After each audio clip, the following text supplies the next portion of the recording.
and welcome to Witchy Shit and Manga Lit with Carta and Rawiyah, and we are sleepy. Carta had a tattoo consultation and had to drive for hours today, and I stayed up too late reading BL. So, It was good though, right? oh my god, I'm like 3 more chapters and I'm caught up with Omega Complex. Oh my I god. really absolutely fucking love it. You're right. The art is beautiful. The story is like cute and fluffy. There was some angst in the beginning, but they got through it. They had communication. One of the things I loved is like, your boy is constantly checking in, like, does this hurt? Um, Yeah. is this okay? Are you okay? Like, but then he knows when it's like when you're saying wait, but you don't really mean wait. You're just like, oh Mhm. shit, oh shit, oh shit. So I was reading Omega Complex going, oh shit, oh shit, oh shit. The whole time. Oh my god. I love it so much. I'm so on it.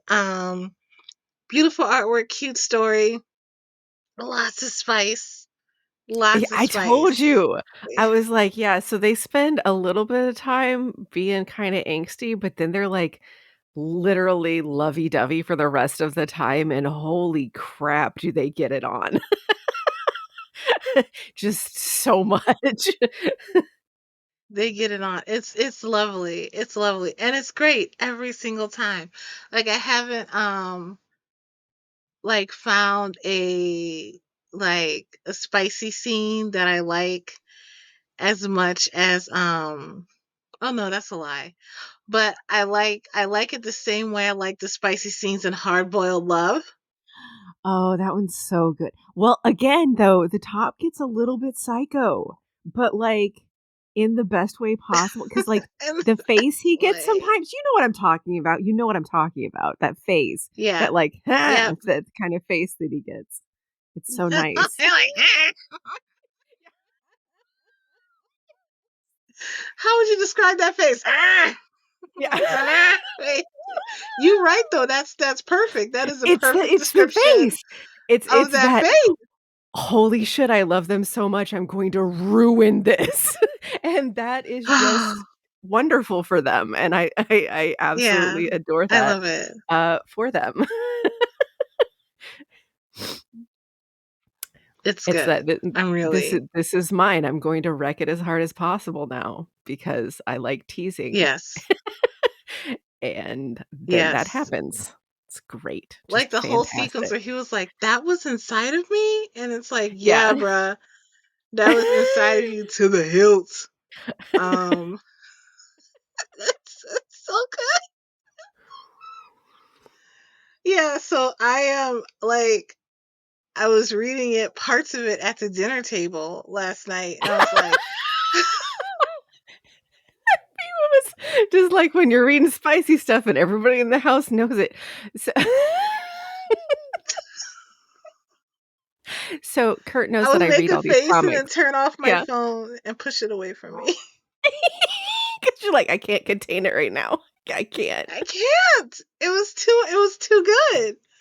It was too good. He was making the face and I was making the face. It wasn't. Okay, so, like, I'm sorry that you stayed up so late like that, but at the same time, worth it. Totally worth Wor it. worth it. 10 I out knew of you were gonna 10. like that one. Recommend. Get on Tapas. Read the Mature version. mature version of Omega Complex. 'Cause, like, I will say, like, the alpha omega type stories are not my favorites for the most part, but that one, just top tier on all Hmm. levels. 10 out of 10. Hmm. A plus. S tier. S Hmm. tier. I love how he's like, I'm a recessive Omega, so I can't get pregnant. And he's like, I'm still gonna wear a condom just in case. He's Yeah. like, I'm gonna still protect us both. Like it's fine. He's like, "Look, And just he was watch." like, just creaming me. Like, just do it. He was on some Julian shit. He was like, just do it inside. Yeah. But I Love think those two. because the other one knows that he's, like, dominant or something, he's like, "No, you're gonna get fucking pregnant. We gotta we gotta nip this Mhm, shit in the mhm, bud with the quickness." mhm. 'Cause I'm I strong. Yeah. 'Cause I'm strong. I got the Oh. strength. Oh, So, yeah, you haven't gotten to I've been that loving that. there's a like, one of the latest episodes that just came out, the top's mom finds out and immediately gets angry at the top. He's like, "How dare you harass my nephew?" And he's like, "No, he likes it." The nephew's like, "No, I like it." 'Cause they call I'm each other like, "I'm auntie because good. they I'm fine. I grew don't up care." together. Yeah, it's like, "No, no, Grew we're up together together. for real." Yeah, and she's like, "Well, as long as you're Mhm. both happy, as long as you treat him right," like, staring directly at her son. Oh, oh, yay. Yeah, Like, I'm at the part where they're doing the school fair, and they're that walking one's around so with the funny. poster. He's so jealous the whole time, it's hilarious. Yeah, it's good. Anyway. So what have you that's one of the things I've been up to reading, but what have you been reading, loving, and consuming this week? So, I read a couple of comics, they were okay. I haven't read anything, like, super good lately. Other than I did catch up with Omega Complex, and I caught up with another one called Is This a Dream? That one finished, so I got to read the finish for that, and it finished nicely, which is good because they had a, "Oh, he lost his memory" trope in it, and I fucking hate that trope, but, Mhm. it Mm. resolved Mhm. okay, so it's fine. Um, Something kind of funny though is that we were talking about the whole, like, you'll read, like, the smuttiest smut in front of other people, like, with a straight ass face. Um, so Mhm. Kurt knows I call them my dick comics, right? Mhm. So he Mhm. calls them he's like, "I know you're back there just reading your penis comics." I'm like I'm like, "Shut up, don't call them that, what is wrong with you?" I mean, it's my fault, but come on. That Your makes him penis sound so publications. weird. Yeah, my penis publications. I'm telling him that he's gonna call it that from now on. Um, It's all in the alliteration. It's all in the it's alliteration. all in the alliteration. Um, I did read a good Yuri this week, but I can't remember the name of it. Let me look it up really quick on my Goodreads. And also we watched the entire season of A Returner's Magic Should Be Special, which Mhm. was decent. It was decent. The problem I'm having is that I liked the comic so much, and the fact that the animation's mid. The animation is mid. Mm. It is not good. He got so mad at Mm. me. He's like, "Shut up, I really enjoyed." I'm like, "No, I know, because the story is good, but I'm mad at the animation because they, like, didn't give it a budget, and it's mid." And he's like, "No, it's really good." I'm like, "No, you have to understand, I'm mad because I like the comic." Like, in the very last episode of the season, they, like, montaged, like, 20 chapters as a montage, like Oh, a training montage type of thing, and I'm like, "No, this wow. is important shit. There's context behind literally everything that's happening here, and you don't know what it is." I'm so mad about it. Oh. Ugh. Oh So, my if gosh. you've Speaking read of the training. Mhm. Yeah, go ahead. Speaking of training, arcs, I think we're gonna get the Hashira training arc this year for Demon Yes, Slayer, which I'm we looking forward definitely to. will. We definitely will, which will be cool. I need to catch up on the manga. I'm in the Swordsmith Village arc currently in the manga. I just need to, like, Mhm. keep reading. Um, okay, so oh, I did read a lot this this week, didn't I? I may have read a lot this week. I may have read a whole lot. But the ones that I wanted to talk about was, um A Desperate Battle? Mhm. by Yu Ohira. That one was that one what I thought it was? I'll look this up really quick.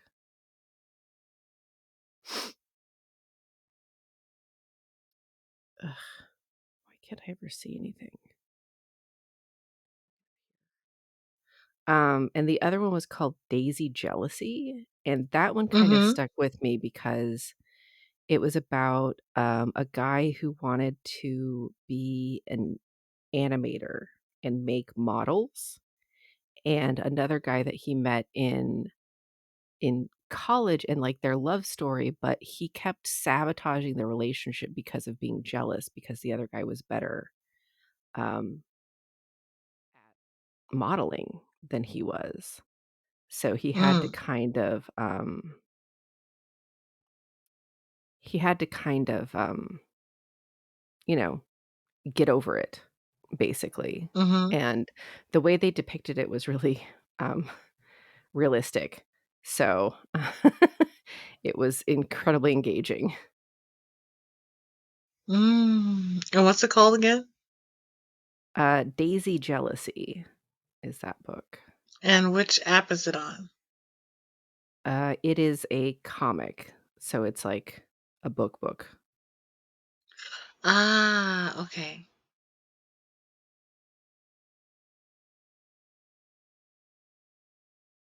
Why can I not find this comic? How did that even show up? The hell? I gotta look at my I gotta look at my Kindle and figure out what the Did fuck you this lose book is. one? I did, like, it just disappeared. I'm like, "How can I not find this one?" I know it exists because I fucking read it. Alright, come here, library. Do, do, do. Did remove it.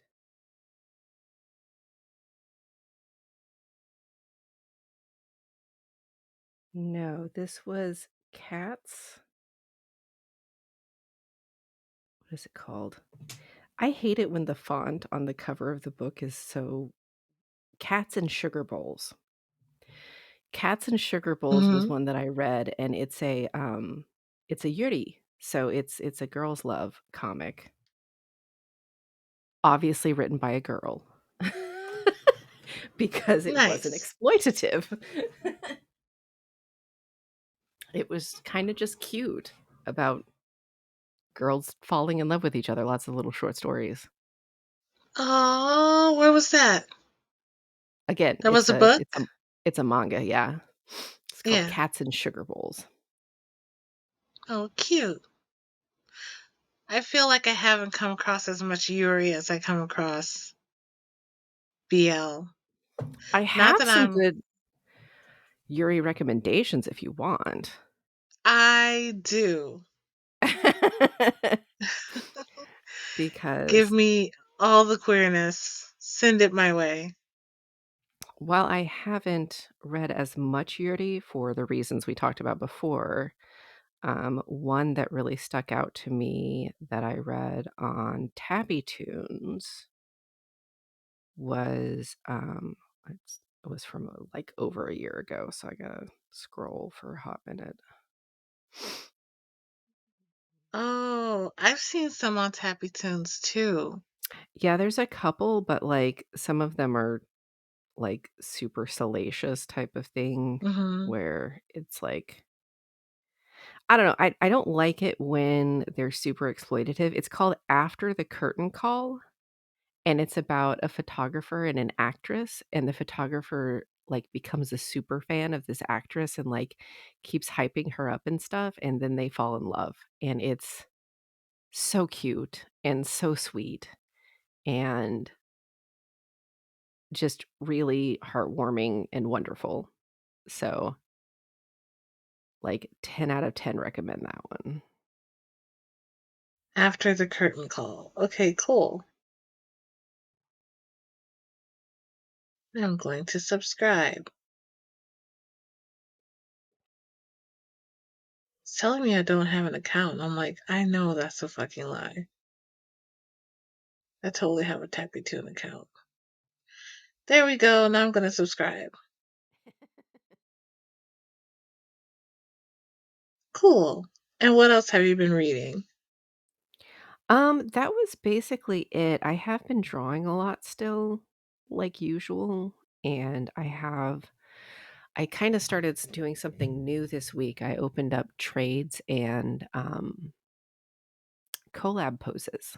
So, they filled up immediately. Like, people were knocking down my Nice. door for, like, a full day, and I was like, "Oh, okay then." Um, and there's, like, 4 people waitlisted for the collab pose, one. Um, but, my trades filled up too, so I'm like, "Well, I have a month to get most of these done." One of them's gonna take longer though, because Mhm. it's a piece with a couple, but she's gonna make a couple for me as well. And, like, I'm already getting like, people are finishing their parts, and I'm like, "Hold on, I'm not done yet." Give me some time. I have things to do, unfortunately for me. Um, because, yeah, I'm still working on that other, gold reward. That one couple pic I sent you was the one gold reward, and the other one came out. Now, I do have a question. So, this one person who I did a DTIYS for finally posted their DTIYS winners or whatever, but I ended up unfollowing them in my non-mutual clear out. And they're saying, like, if you're a winner, message me and like with whatever reference you want for the character you want me to draw. And technically, I guess I have a sketch coming to me, but like like it would I feel like I shouldn't accept it because I stopped following them. Do you think that's In fair? that situation, which is kind of highly awkward, I would just let it go. Yeah, I'm not gonna pursue Um, it. yeah. I would just me personally, I'll be like, "Oh, that's cute. You followed me, and then I followed you, and then you unfollowed me, but then I won this thing." Oh, no, no, no, they never followed me. It's just for anybody that I was doing the DTIYSs for, I kept like, I followed them until I finished the DTIYS, and then I, like, gave them the DTIYS, and if they didn't follow me back, I just when I was doing my purge in December, she just fell under that because she didn't follow me back, so Yeah. it's not personal, but, like, at the same time, I don't wanna be like, I'm not Yeah. following you, but here, give me things," you know? I Yeah. made No, that don't worry about it. drawing. Let it go. Yeah, I made that drawing for them because I really liked the character and it was excellent practice, and I really, really like how the drawing came out. So, like, I don't feel put upon by gifting them art essentially. I did a lot of DTIYSs for, like, really famous people, like, people that had, like, 40,000. They were never gonna follow me back. But it was more the practice of doing the DTIYS. Mhm. You know what I mean? But when I was Yeah. doing the purge, I'm like, "I'm just getting rid of anybody who's not a mutual. This isn't like it's not personal. It's just this is how I'm running this specific account. My other account, I'm still following them on because that's my personal account, and I'm following like 7,000, 8,000 people, something like that." Mm. What's weird is I've had people try to follow me on that account, and I'm like, "No." So I've actually cleared out a bunch of followers that I got when that account was open because I'm like, "I'm not Mhm. That's not what this account is for. This is my personal account for me to basically chat with friends, and if you're not my friend, then I don't need you on here. Get on my public account, Mm, please." mhm. Um, Mhm. yeah. Well, sometimes people are like that. They're like, "Oh, cool, this is your art," and then, "Oh, cool, this is you." Yeah, So, and like, some people don't. I kept a couple of the followers to my personal account because I had had interactions with them before on Mhm. both accounts. So I'm like, because you're actually interacting with my accounts and like I feel like I know you a little bit personally, that's okay. But like just having random people follow me on that account, no, I'm not doing that. Mhm. But yeah, so that's been me. Um I did actually think of topics for today, so we do have things to talk about, once we're done Okay, with cool. what we've been consuming. Though I don't think you were finished yet. You kind of you Oh yeah, I did. I read Omega Complex. I finished Big Ethel Energy, which Mhm. is the Archie universe comic. Yeah. Well, I caught up on it. It's like it's still ongoing, so I caught up on it. I started reading The Omniscient Reader. I love omniscient readers so much. Oh, that's one of It my may favorite be getting a anime adaptation or something. I it heard. I should. could be wrong. Like no, it definitely is. Like, I saw that come out, I was like, "Yes." But I'm very concerned after seeing a Returner's Magicka special that they're going to, like, not do it justice. But we'll see how Solo Leveling does, because if they gave Solo Leveling the good treatment, then I'll have faith that Omniscient Reader will be okay. Yeah, I just started it and it seems pretty good. I Cherry Magic is in there somewhere. Oh, you Um started reading Cherry Magic, really? yeah, Okay. Did watching it it's or reading it? cute. Both. Cherry Magic. Am I Let me reading see. it? I watched it. I read so much this week. I watched one episode of it and it was just oh my god. I have no words for how cute it was. I wish I remembered all of it that when I watched, but I took in so much this week that my brain was Oh, like, "You're okay. taking it in, you're taking it in, and it's gonna fall out because you're taking in so much." Um, it's just it's gonna keep slipping out. My brain is like, "Latch on, clench down," and the material is just like, "You're putting too much in me. It's too much, senpai." Um, so yeah, so I also watched God, what did I watch? Oh, I'm still reading Heaven's Heaven Official's Blessings, which is so cute, so good. I'm still on what was recorded as season 1 in the anime, but I'm almost finished the first book. Mhm. So I'm about to move on to the second book. And I've been so tired at night that I haven't been able to do my comfort anime.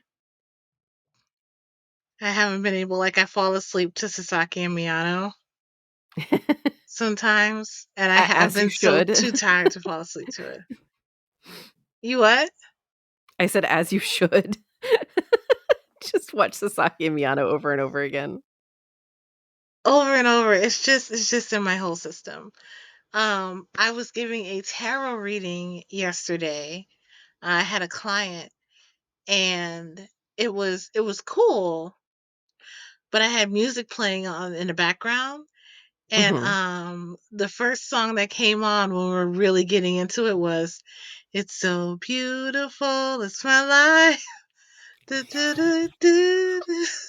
So wonderful it's So tonight. Endless. I had to turn it, I had to switch the song because I'm like, I cannot be sitting here thinking about bromance. And then the next song that came on was for Sasaki and Miyano. So I'm sitting there just cheesing while telling this person about their life and their relationships. And I'm like, wait, I have to turn my music off because it's too distracting. Because I'm thinking about BL while I'm giving you a reading and I need to be focused on the reading. Speaking of which, I got a new deck of cards. Oh, I got a new nice. deck of cards called the. I said, "Nice." Oh, okay. No, we're good. Just keep going. Okay. Okay. So I got I'll this hush new if it's deck of distracting. cards. I'm easily distracted today.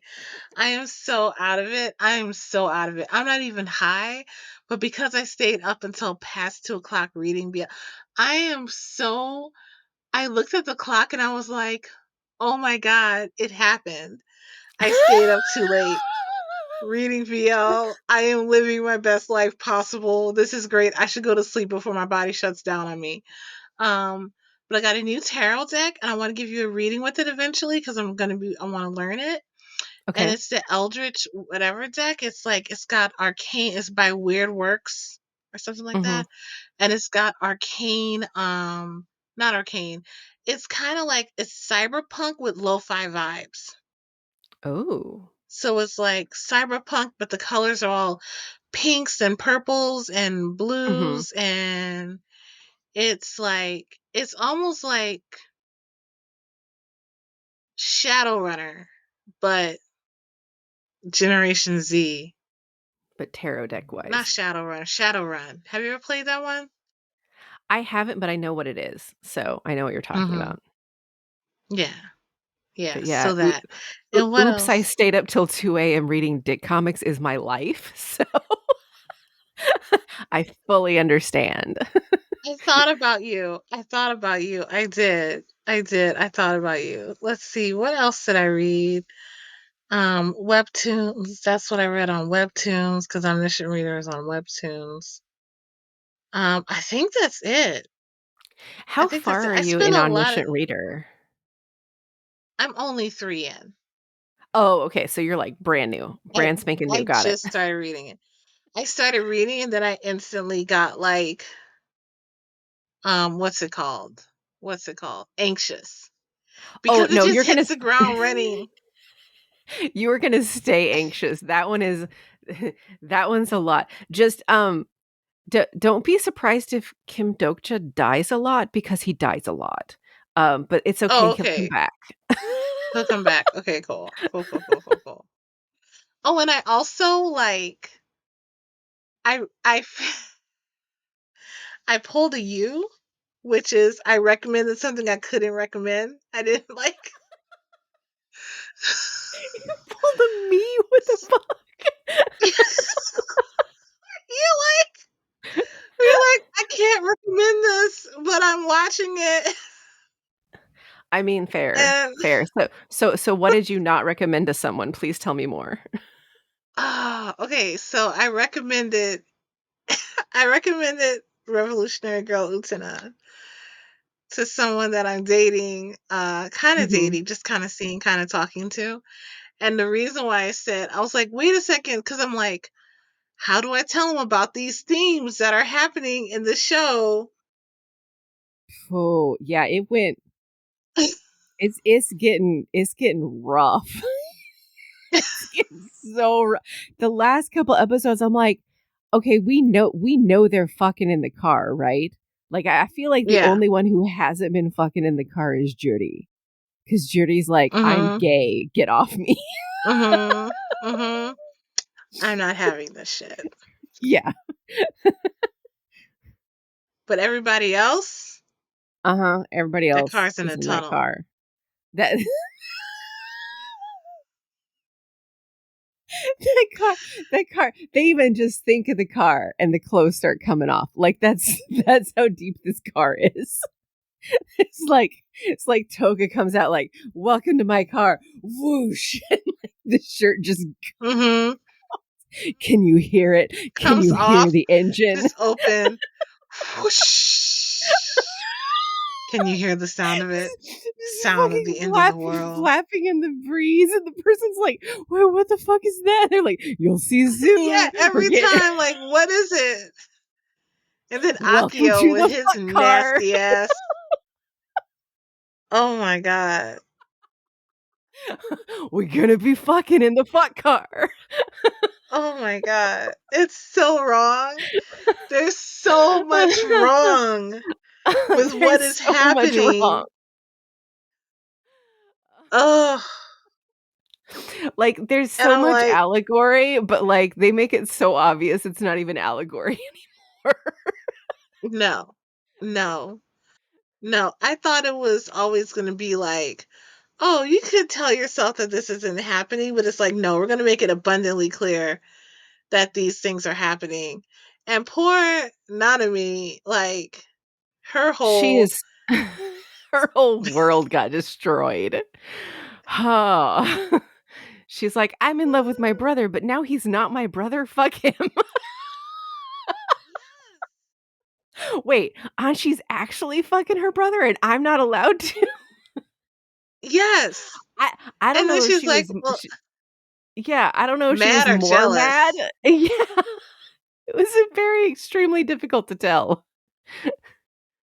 And then at the end, he's like, "No, she's really my sister."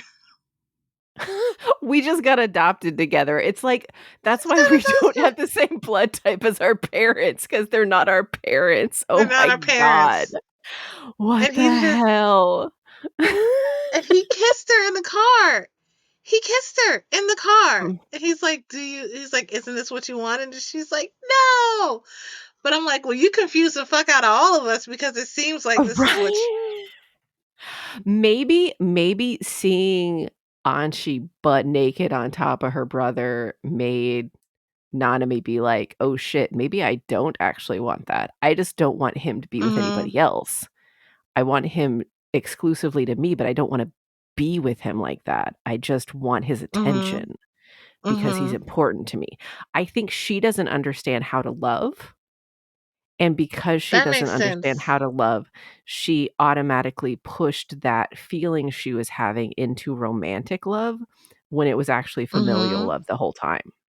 Which is why when he tried to be sexual with her, she was like, "No, fuck this is gross," because she doesn't actually Yeah. want that, she just She's like, wants his undivided attention, essentially.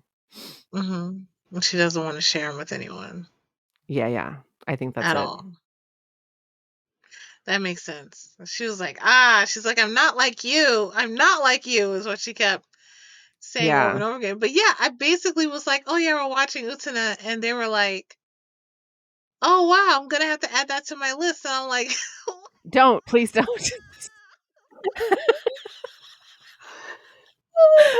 Oh my god.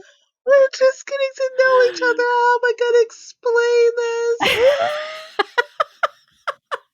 That's why I'm like, "Oh my god, do they listen to the podcast? Because that's gonna be a whole lot of wow if they do." Mhm, mhm. Um, whew. So Yeah, no, I yeah. can't remember who I was telling about it. I think I was telling my friend Paige about Utena.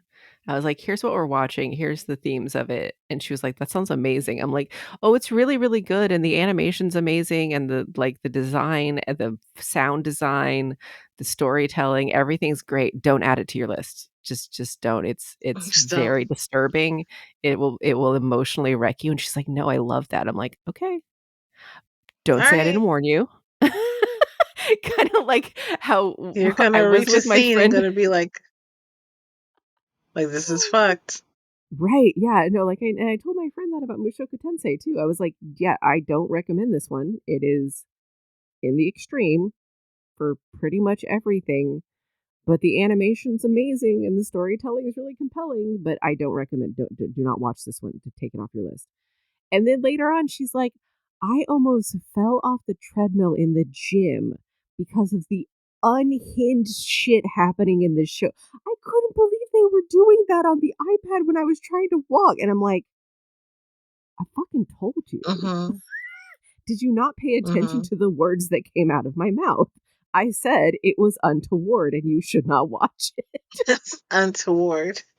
She was also upset though because I did tell her to watch Devilman Crybaby because it's amazing, and I knew she'd like it because she Mhm. likes disturbing shit like, Evangelion is her favorite, and I was like, "Yeah, if you like Evangelion, you're definitely gonna love Devilman Crybaby." It's definitely got that apocalyptic, and the animation is just next level good.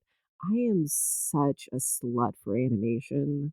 Like, if it has good Mhm. animation, I don't care if the story's shit in the garbage. I will watch it because the animation's good. Every single time. Every time. But anyway, I'm like, "No, watch it. It's great." And she's like, "Oh, okay, cool." And she's like, "I had to stop watching it because this chick's tit started eating a guy, like, literally with teeth and shit, and there were kids outside staring into my window watching it with me, and I'm like, "Girl, why was your window open with kids outside?" Where these children come from? Where did these are these neighborhood children? Why were they staring in your window? I'd have been like, "Shoo, get off my lawn. I got disturbing anime to watch. Fuck off, kids. It's not for you." Mm.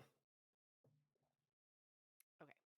Yeah. So, topics for today, unless you wanna discuss Utena some more, but I feel like we're almost done with it, so I think we're gonna have a lot to say once it finishes, but I kinda Yes. just wanna see where this current arc is going, because it's not clear. Mhm. It's not clear why they're fighting at this point, I just know they're still fighting, and it's Akio's fault, I f and Akio is an I asshole. feel it is Akio's fault. Akio is an asshole, and I think what they were fighting with before was other people's will, and now they've been fighting with their own will. I think something Mm, at the end of the world is showing them the potential, making them believe that what they wanted in the first place is actually possible. mhm. But in a real, he's really leveraging their own. He's taking their desires and twisting them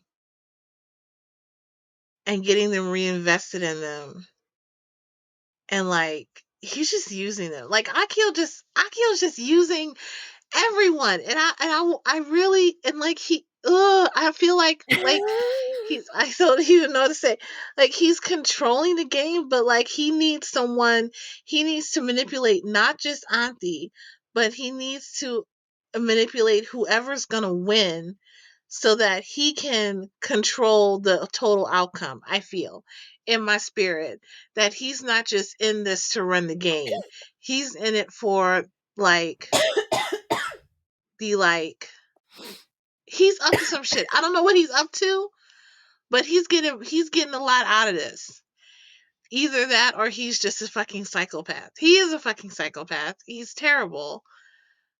But I really want to know what his motivation is, and that hasn't been made concrete clear. Like what exactly his motivation is outside of controlling Anthi, but why does he need to control these other people too? Like, cause everyone's controllable to him except for Utena. He's Like, getting to her, though. He's getting to her super he hard. is. He is. Like that Oh, kiss he's in the so car. gross. Ugh. Yeah. Uh.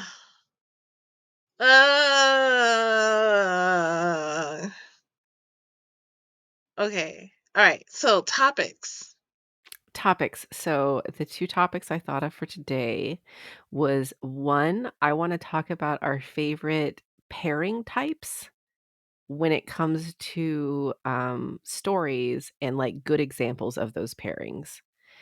Hmm. And I wanted to talk about, um, disassociation and dysmorphia that happens with aging and how to help with that Ooh. kind of thing, because I feel like that's something that doesn't get talked about a lot. Okay. Yeah. Wow. So We're in our 40s. right? Oopsie doodle, I keep forgetting. Oh my god. We're in our 40s. I emotionally, like mentally, clock myself in always at like 30. Like so. I It's feel like, like I'm no, just you're. permanently 30 at this point because Mhm. yeah, I just feel like that. So I totally get Okay, it. those are But yeah, those were the topics that I thought of. Um, is that those are okay, excellent or were you thinking of topics. something else? No, I was thinking of nothing. My brain is a blank. Okay. Brain is completely blank. Well, let's start with the couples first because I feel like we're gonna really get into it when we start talking about the other one. So, Okay. My personal favorite couple dynamic is, black cat and golden retriever. Mm. I don't know if you're familiar with that particular dynamic, but it's the one person who's a little bit sullen and withdrawn Yes. and tetchy. So, like, they're kind of always on edge, and then the other person is just like a ray of sunshine and always very much in their business. Oh, so like Megumi and Itadori. Yes, like those 2, that would be their vibe, is the black cat Mm. and the golden retriever. That's a good example. Other examples are, Cupid with In the Rainbow Trap and, Triple X Buddy, and both of those are on Tappy Tunes, and I really love them both. Both of those comics are Mm. fantastic. I highly recommend them. They are naughty, Oh, so and Love Tractor. Love Tractor, I feel like that one kind of does, yeah. Yeah, because Yule is a little bit on the black cat side. Mhm.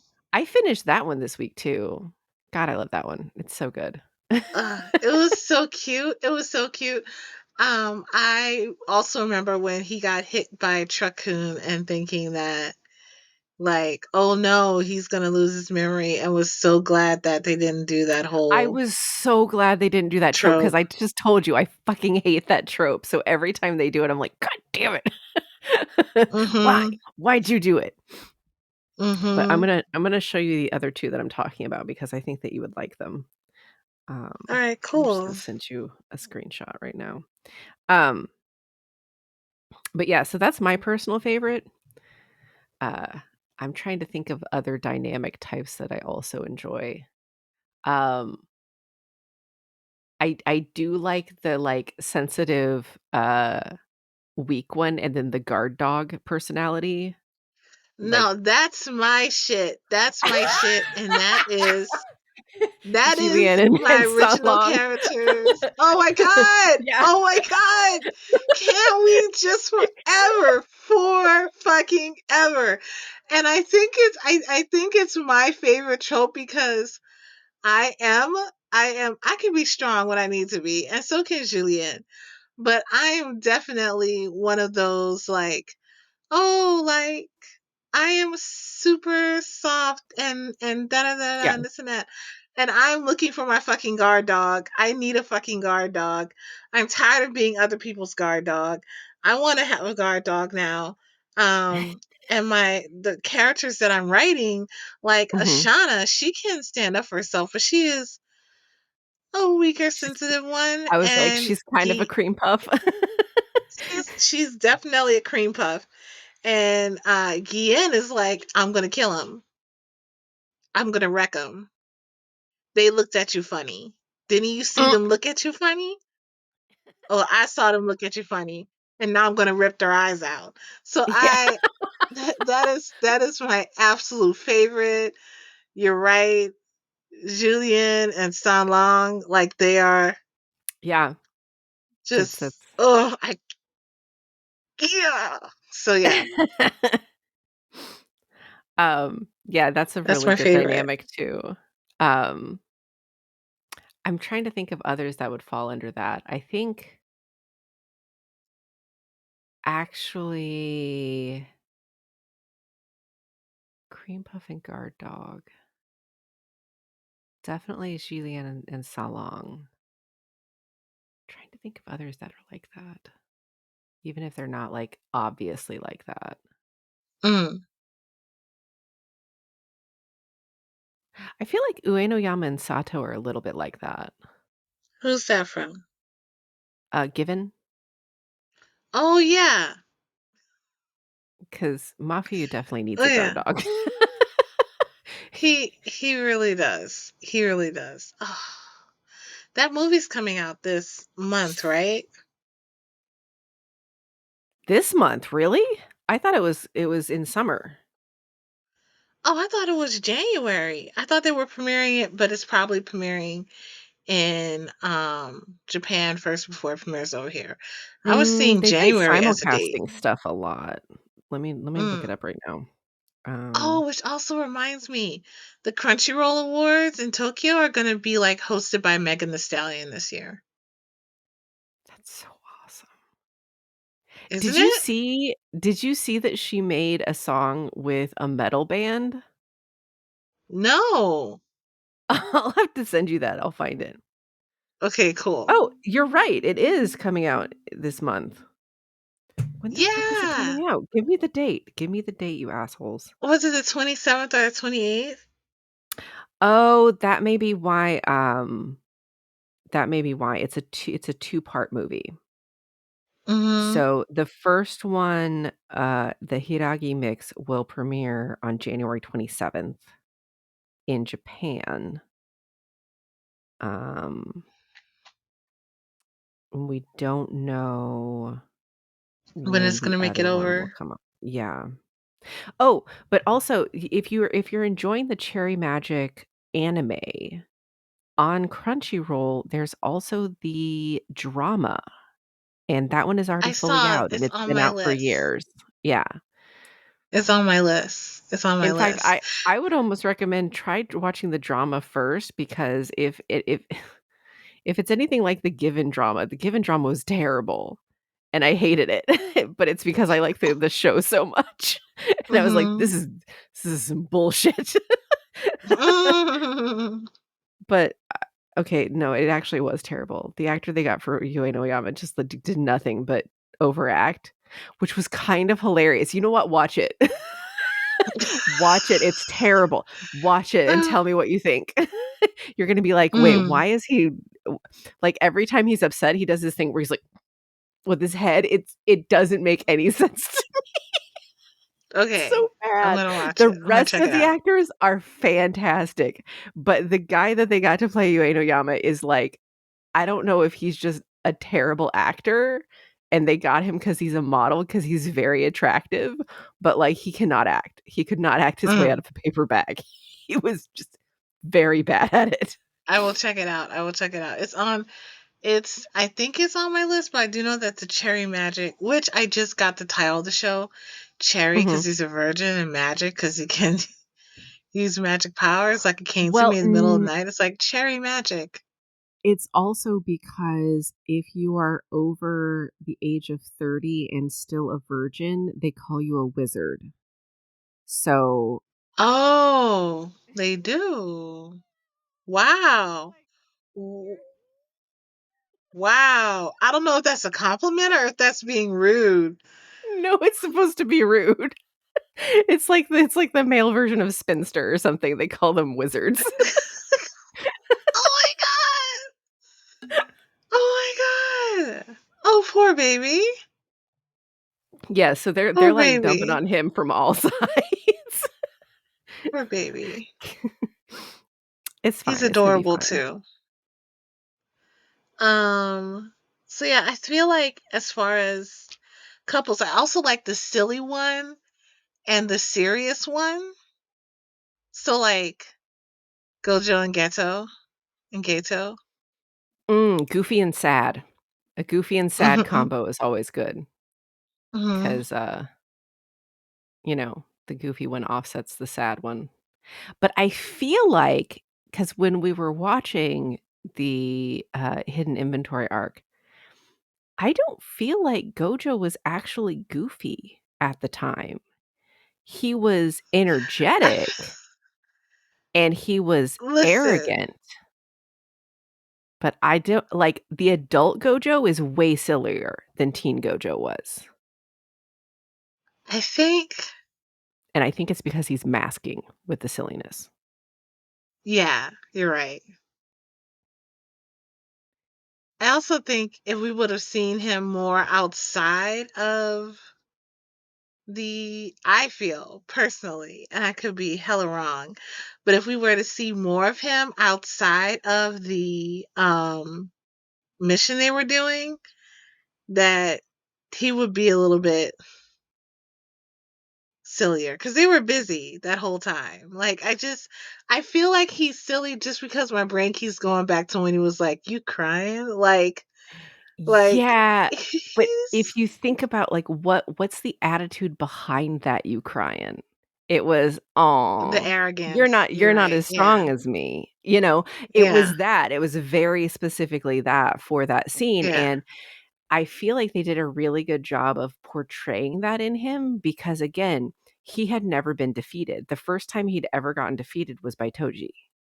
And then he came back with godlike powers, so, like, he literally the only thing his brain was like, "I am everything. I am the sun, the moon, the stars, baby. Look at me." And Mhm. because he was shining so bright, he could not notice the fact well, I think he did notice a little bit, but I don't think it quite registered with him because he was still so high off of the fact that he was so powerful of how quickly Ghetto was spiraling. Because Ghetto did was very quiet and tried to hold it back, but I think when Gojo was asking him like, "Hey, you're losing weight. Are you eating? Are you taking care of yourself?" I don't know. I feel like he kind of knew, but at the same time, he was so busy because the higher ups were keeping them busy. Yeah. Um, and I don't know who I think it was Sarah that said that maybe they were the higher ups were specifically trying to keep them apart because they knew that they'd start having their own ideas outside of Sorcerer Society if they were allowed to continue like that. And I Mhm. also think it's because Gojo was from a very famous sorcerer family and Geto was not. So they're like, "You guys are too close. This is like a prince and a commoner. We can't have that." I that is so fucked up if that's true because they are such a good they're such a good match for each other. Like they're such a good match for each other, and like I would have liked to see what they could have done in Community if they were allowed to. Damn it, Gege. Damn, Ah, damn it, Gege. like, for the audience, if you don't know how much this story has literally eaten our brains for the past 6 months, just nom Mhm. nom. This is all we think about. Oh my god. It's stressful. I wanna watch it again So immediately, stressful. but I know I need to take some time to fully absorb what happened last time. And it's funny, Danny Mhm. messaged me and he was like, "Yeah, I kind of binged the rest and it was very disjointed and I think I need to rewatch it." And I was like, "Well, I mean, they weren't really jumping back and forth. It was all congruent. It's just a lot was happening. A There lot was a was lot happening. happening." Yeah. Mm, Yeah. mm. Though I absolutely love spoiling about Kenny being Yuji's mom. I tell everyone about how Kenny is Yuji's mom because it is the best spoiler because 'cause they're like, "Wait, the brain guy is his I don't understand." Mhm. It's like, "Well, you see, back in the day." It made Oh, some stuff make sense to me. yeah. Yeah. So I'm like, oh, okay. It made some stuff make sense. But I'm going to be reading the manga. I started reading the manga. I'm really, really early in. But I didn't start from right before doing the Shibuya incident. I'm starting from zero. Yeah. So just so I get everything. It'll refresh Just you so and I it'll get fill all in the some feelings. gaps because Mhm. when you get to hidden inventory and the Shibuya incident, like, the way they present things is different than what Mhm. happened in the anime. Like I said, they added shit to the anime just to hurt our feelings, and you're gonna be like, "Wait, it didn't do it like that? How Mhm. how dare they?" How rude. How rude and emotionally manipulative they are. Yeah. It'll be like that. It'll be fine. So let's see, Oh, what other pairings do I like? trying to think for myself as well. Like, literally anybody with a himbo because I fucking love himbos. Mm.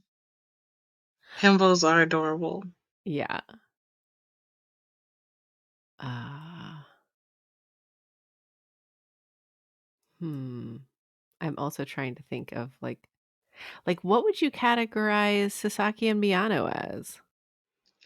Sasaki and Miyano, you have the again for Sasaki and Miyano, it's like you have the stressed out one, and different they fall into different categories because you have the stressed because Miyano is stressed or comes across as stressed sometimes, and Sasaki comes across as relaxed and goofy, but only around not goofy, but relaxed and more go with the flow. I was like, yeah, because When if you he's see around him around other Miyano, people, he is not the same. He is he's not. a completely different person around Miyano He than is he is with like everyone else. unapproachable.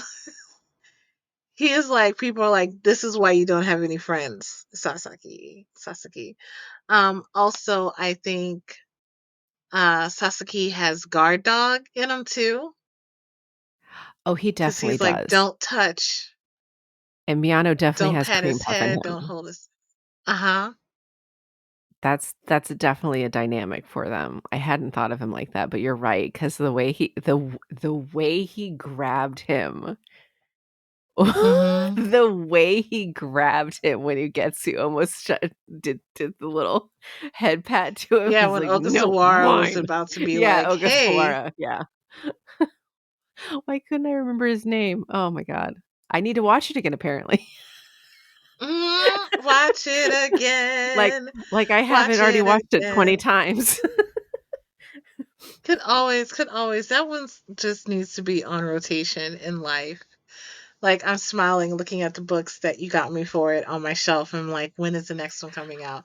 I need author to Aren't the get it books out. so good? The books are They're so so good. sweet.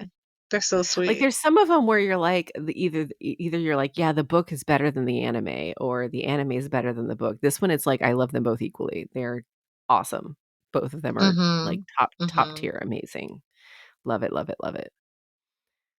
Because actually with Given, I like the books a little bit better than the anime. Mm. But the anime is great because you have the music. Because the books don't have the music. So, Mm. in any case, yeah, those are some good duo Yeah, so types. that's what I would classify them as. I also like the dynamic, even though this fucking anime was completely unhinged. My Little Monster, I think it's called. Mhm.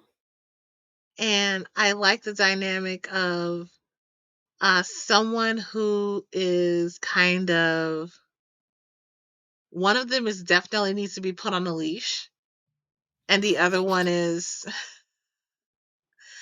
like basically like the holder of the leash. Like, no, don't do that. Yeah. Don't kill that person. And they're like, okay, So, unhinged and put together as a duo? yes. I wouldn't want it for myself personally, but I enjoy watching it because I like drama. I think that's because you see yourself as the leash holder. What if you're the unhinged one? I think I would like to be the unhinged one. I was gonna say, I'm like, yeah, you just don't want to hold anybody's leash anymore. You're like, I don't wanna be that caretaker. I want you to take care of me, so I'm gonna be Take feral, care of me. and Yep. I'm gonna be you're gonna fucking have feral as to shit. keep me from setting You're the gonna have house to on deal with fire. it. Hmm. Mhm, mhm. That Yeah. sounds like the kind of love connection that I'm looking for right now. See, that's what I'm saying. I'm Like, like, "Take care of me because I clearly cannot do hmm it for myself. Thank you." hmm Oh my God. Yeah, I've been a caretaker in a lot of my relationships, and or I've also had some codependency stuff happening in my relationships in the past, which Mm. I'm working on with my therapist, which has been amazing and great, and noticing where those patterns are and breaking them and breaking those patterns. and redefining what codependency looks like for a fat black body. Um, yeah, all this other stuff, but I want someone who's going to be as excited about being with me as I'm about being with them, which is what I love about Sasaki and Sanlang. Like they are like, this I person am is my obsessed with person. I you. was yes. Yes, this person is my person. Like I love this person to the ends of the earth, like all this other shit. Um so yeah, I want that, and I want to be able to wild out and someone be like, "You're wilding out. Calm down." Like I want to have room to play. And so I really love relationship dynamics where a Mhm. person gets to really play and be themselves unrestricted, and be soft or vulnerable or be fierce and ferocious. Like, so yeah, I like them all when they're healthy. When they're healthy. Yeah, Mhm. agreed. I like them all when they're healthy. But my favorite I pairing right now definitely has to be Jillian and Salong, like and Hwa-chang. Like I that is you're going hard for cream puff and guard dog. yes, yes. Oh my god. Whoo, I still like I sit the sequence that lives in my head just rent free that I think about all the time is when Jillian is falling into that pit and Hua Chang catches him and Jillian is like, "You can put me down now," and Hua Chang is like, "No, the floor is dirty." I don't want you to get your feet dirty. And he's like, "What?" Not realizing Salong literally murdered everything on the floor, and that is why it's dirty. Is That's because why it's the floor is covered in dirty. blood. It's covered in blood. He doesn't give a shit. He's like, "Mm-mm, my baby can't get dirty. I ran down and Mhm, killed everybody for you. Made sure to catch you so you mhm. wouldn't get dirty." In a heartbeat, in a heartbeat. Like he didn't fall that long after like Salong jumped and he was like, "I'm going after my boo." Like no. Like, I am 100% that that lady that came to clean up after, like, the mess afterwards knew exactly what happened. She just took one look at Mhm. those 2 and was like, "Mm, okay, so here's what we're gonna do. Y'all are gonna shut up about everything, and we'll clean up this mess. Thank you. Goodbye." Yeah, yeah. Windmaster was like, "Get out of here. Yeah. Get out. Get out." And Salon is so fucking. He has this arrogance to him that I love too. He also has this arrogance, like, "I'm the strongest right now," but he doesn't like. He's like, "I'm so strong, I don't even have to talk to you. I don't even want to fuck with you. I don't even want to fuck with you." So I kind of like it when they seem unapproachable, but they're actually very like soft and sweet on the inside, even if it's just for one person. Like I I guess it's part of me that goes back to, oh god, I still need to get over it. I don't like sad boys anymore. This is an Are you affirmation. sure? Are you sure? Are you positive? Because I know how hard you go for Gojo, and he is sad and lonely. He needs he he He needs a has his balm. children around him. Okay, he has his children, but you think literally while we're watching it, I'm like, the only people who have ever said, "Is Gojo okay? No, Gojo needs help." Were Geto and Yuji. That's it. Mhm. He's so Mhm. it's hard being at the top. It's hard being at the top. That's It true. is. And he masks his sadness with goofiness. Ah, I love Gojo.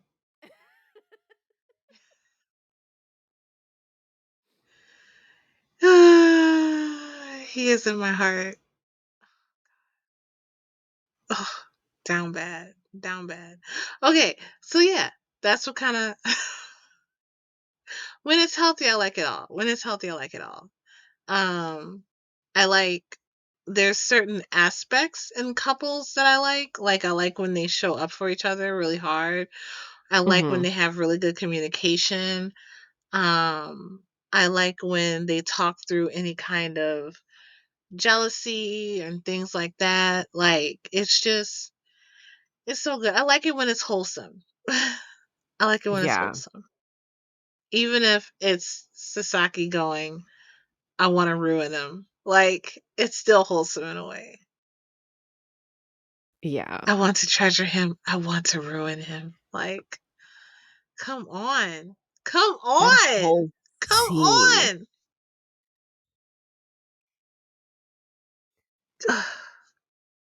If you're listening to this podcast and you haven't watched Sasaki and Miyano, what are you doing? Like, we're happy to have you here, but take a pause, take a break, go watch Sasaki and Miyano and come back because it is everything. So, what was the second topic we were going to talk about? Dysmorphia and disassociation involved with aging. And I wanted to talk about this because one of my friends is going through it pretty hard, where she's like, has been completely out of her body for a while. And I think it has to do with um, when we're getting older, which we are, there comes a time when you look in the mirror and you're like, that's not me.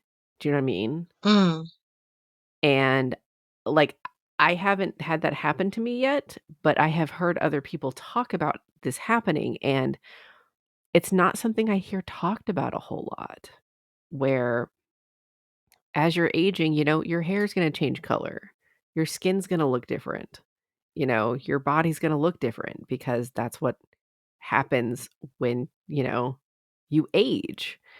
And it can cause, like, serious dysmorphia where you're like, "That isn't me in the mirror. I need to change something to make like, where did I go? Where am I?" mm, And I think that that could also cause disassociation because 'cause you're like, you know, "This isn't I'm no longer comfortable here in this flesh, so I'm gonna forget that I'm in this flesh." And then mm, 'cause I think the same thing happens with chronic illness a lot too. Like, mm, mhm, you stop being able to feel parts of your body because you're like, "I don't associate that as being part of me. That part is in pain all the time." Or you know what I mean? mhm. I feel I like I'm know not what you mean. explaining this It well. happens with you are. You totally are. And I Okay. understand what you're saying. It can affect it can also be brought on by traumatic experiences in your body, that type of level of dissociation. Like I know I went to a yoni healer once and I didn't realize there were parts inside of me that I could not Mhm. feel. Like she did a whole circle with her hand inside, not her whole hand, but two or three fingers inside Mhm. of me. And she was touching parts that I'm like, oh, this is a part of my body. Why can't I feel any pressure, Hmm. any Yeah. why do I feel so disconnected? And sometimes it happens with my stomach. Like sometimes I can't feel my stomach. And it's I think that some of it is pulled from how we're not just our society doesn't teach us how to age. Right. And in fact, it just says that aging is bad. And if you're aging, Yeah. you are bad. And it doesn't Mhm. let us embrace who we are becoming. So that Mhm. thing that I sent you the other day is something that I wanted to also send to myself essentially, which was the the old you is gone, but the new you hasn't fully formed yet, so you feel kind of Mhm. disconnected and in this in between liminal space. And I'm like, "Oh my god, I get that."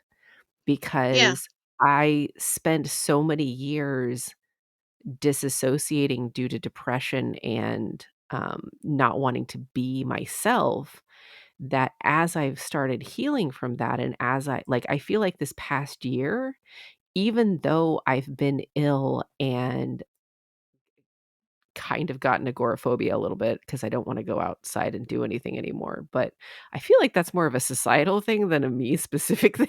Yeah, yeah, no, we're all like that. I know I am. Some people are chomping at the bit to get out, and I'm like, "Why? The world's on Yeah, fire out there. Let me stay in my room with my books." yeah. I'm like, I think I'm fine. But, but I also feel like I've become more myself in terms Mhm. of I'm back to doing the things that I used to do as a teenager.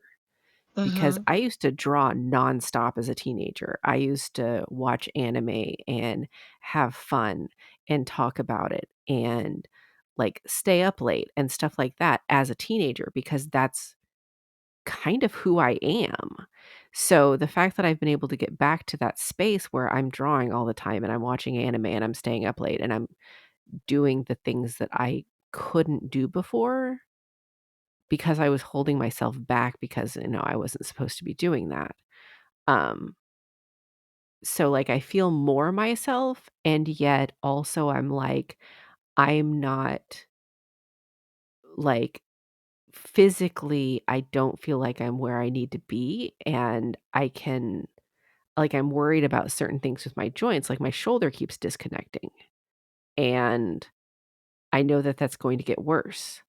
And I'm Mhm. worried because my dad now has arthritis and his mom had really, really bad arthritis. And I'm like, am I going to get arthritis? Is this genetic? Is this just something that runs in the family? And by the time Mhm. I'm 60, I'm going to not be able to use my hands anymore. That being the case, I need to draw as much as possible now because obviously I need to use my hands while I can.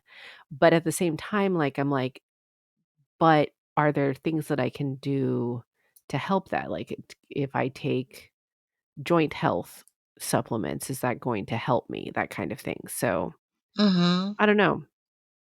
I just feel like you said, we're not really guided as society as to how to handle the fact that we're getting older and that our body is actually changing as we get older, and how to not only accommodate that, but ensure that you can be healthy and happy at later ages instead of just being like, "Oh no, my body's shit now. What do I do?"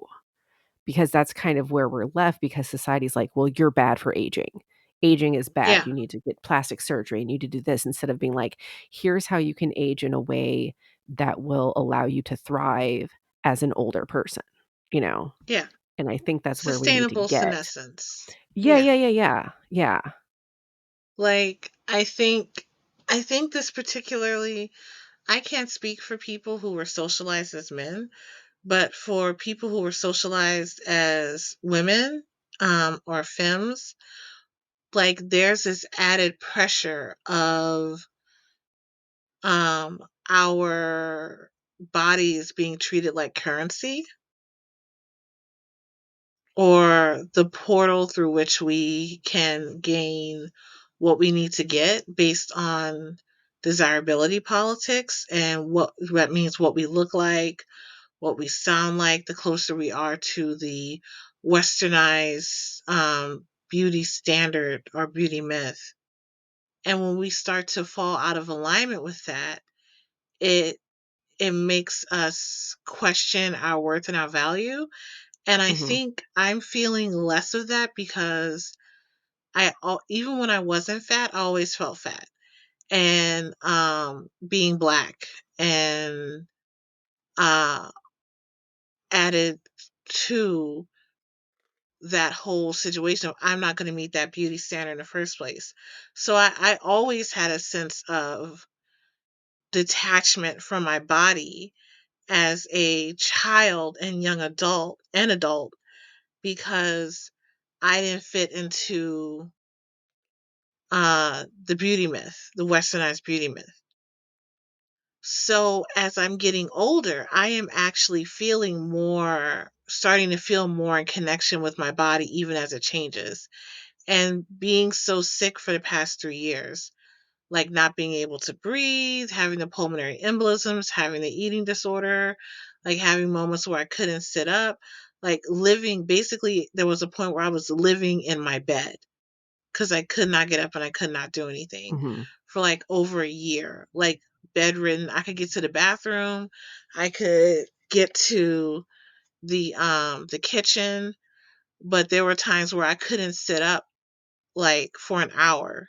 Like, and I think that gave me a valuable lesson, like you were saying, like, oh, my body might not be able to do this.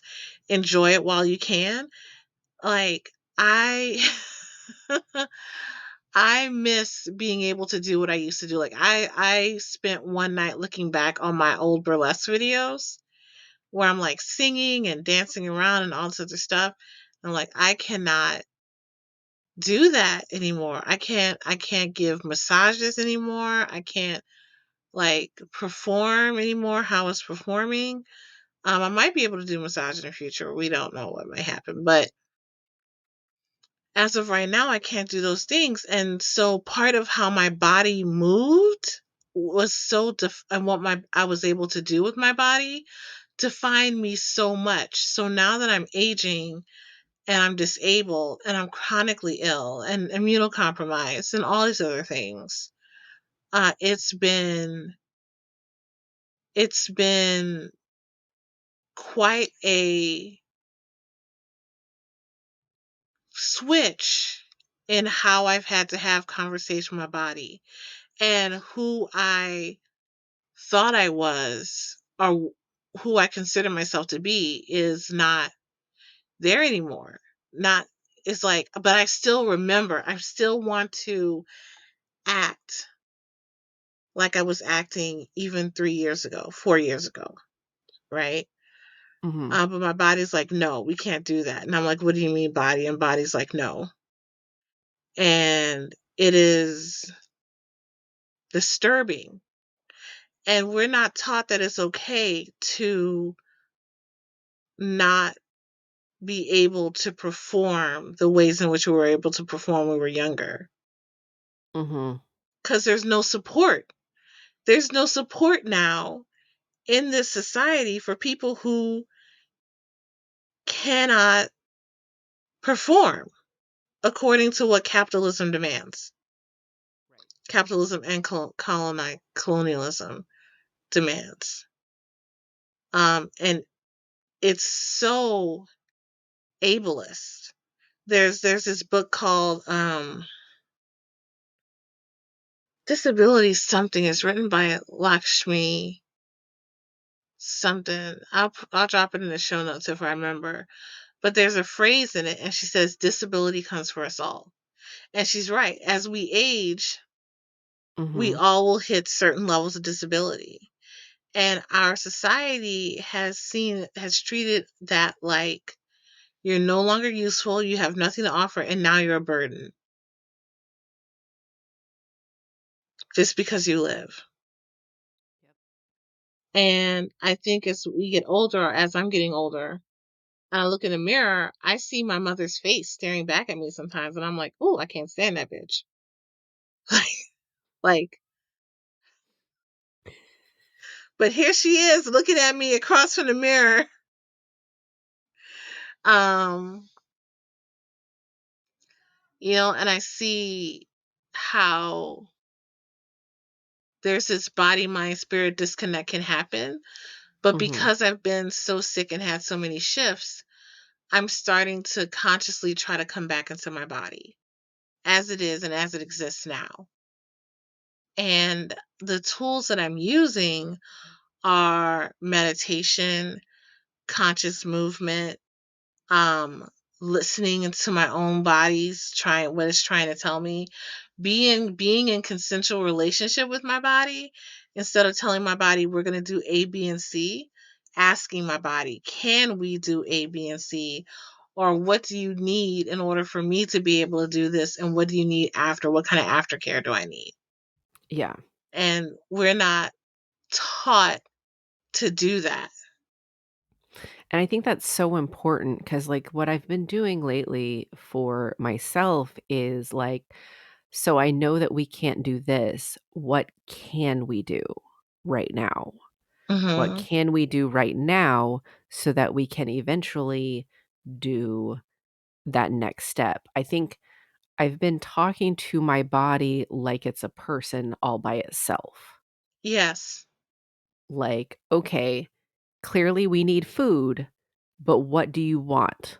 Because I cannot think of food right now. I don't want to eat. That's not on my mind, but clearly you need something. So what do you need so I don't give you something you don't want?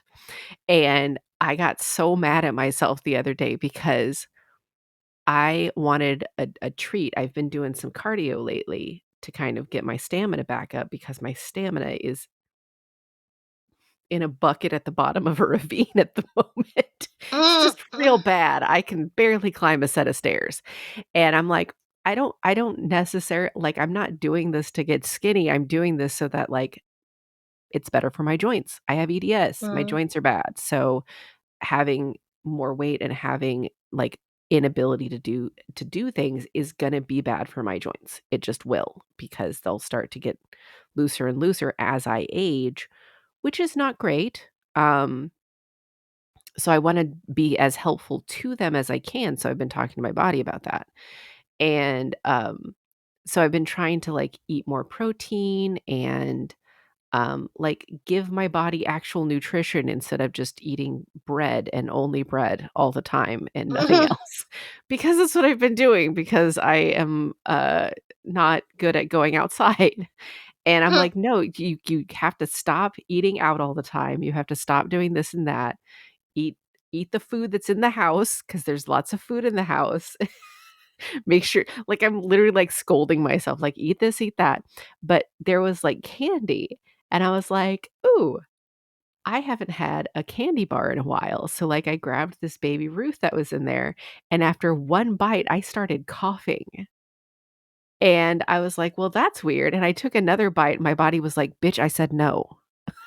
I was like, "Oh, okay." So, like, nose running, like, back of the throat swollen, like, Wow. everything was telling me, "This is poison, put it the fuck down," and I was like, "Okay then." And I was telling Ron about it, and he's like, "Maybe you're allergic to peanuts now," and I'm like, "You shut your fucking mouth." Ooh.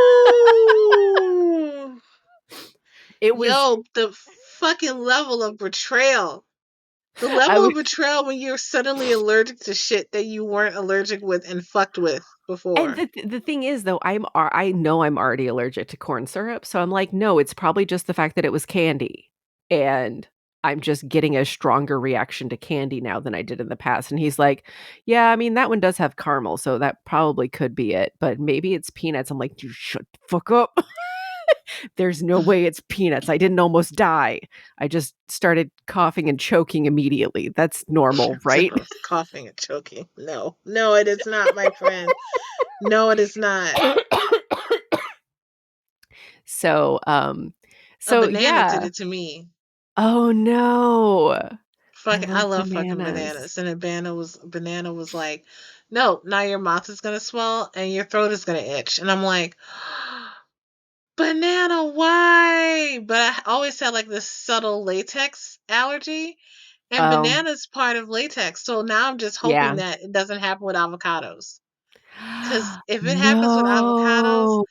I I'm I will be I'm sad for you if it happens with avocados.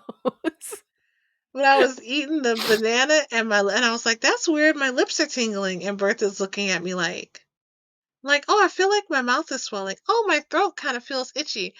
And I was still eating a banana. I was still eating the banana while having this running commentary. Why do we And do that? I'm like, "Achoo, achoo. Ugh, what's going on? I'm gonna have another bite of this candy bar." Bertha was like, give me the banana. Yeah. I was when I told Ron that, he's like, "Why did you have a second bite?" I'm like, "Well, because I had to make sure." He's like, "That's how you die." Like, if I had just kept eating that bitch, my throat would have swollen up, I wouldn't be able to breathe, I would have been on the Mhm. floor. I'm like, "Well, Mhm. but I took some allergy meds and it got better." And he's like, "Yeah, because you were having an allergic reaction. What the fuck is wrong with you?" Mm. Like, "Yeah, I know." He's like, "You should go get a test done to see what you're sensitive to." I'm What like, you're allergic to now? "No, I'll just try eating different things and see which one kills me." Oh my god. Go get an allergy test, friend.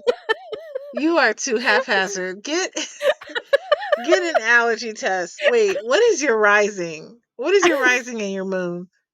My moon is Capricorn and my rising is Cancer. Okay, you got Sag somewhere in your chart. Oh, I You do. have I to. do. 1,000% I do.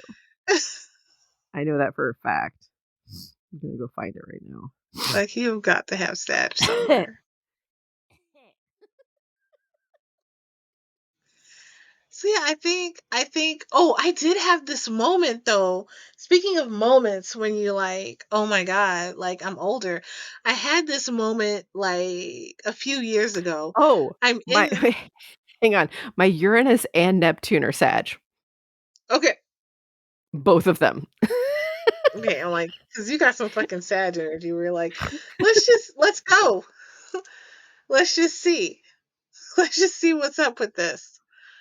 Um, so I was in the kitchen and this is while I was living at Fim Mountain. And Christy's kids had come up to visit. And I'm sitting there in the kitchen making an egg and pot butter for one of her daughters, for a daughter. And I'm making this egg and I put it on a plate for her and I give her some toast. And she's like, "Thank you." And the way she says it is like so adorable and so sweet. I'm like, she's like a little kid. Oh my God. And I'm like an auntie. And then I was like, "Oh shit, I'm an auntie." And then I had this whole emotional reaction to being like, I'm an auntie now. I am a fucking auntie. I am auntie age. I'm old enough to have nieces and nephews. I'm in a caretaker position. People look at me, they're gonna fucking know I'm an auntie.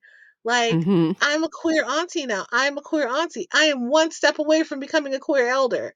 Like, this is where we are. This is where we live now. Yeah. And this comes with a different set of social responsibilities. So Yeah. I think it's not just how our bodies are changing, but how now we've moved from a point of being like, when it comes to community and for me being in queer and marginalized community is I'm no longer completely on the front lines.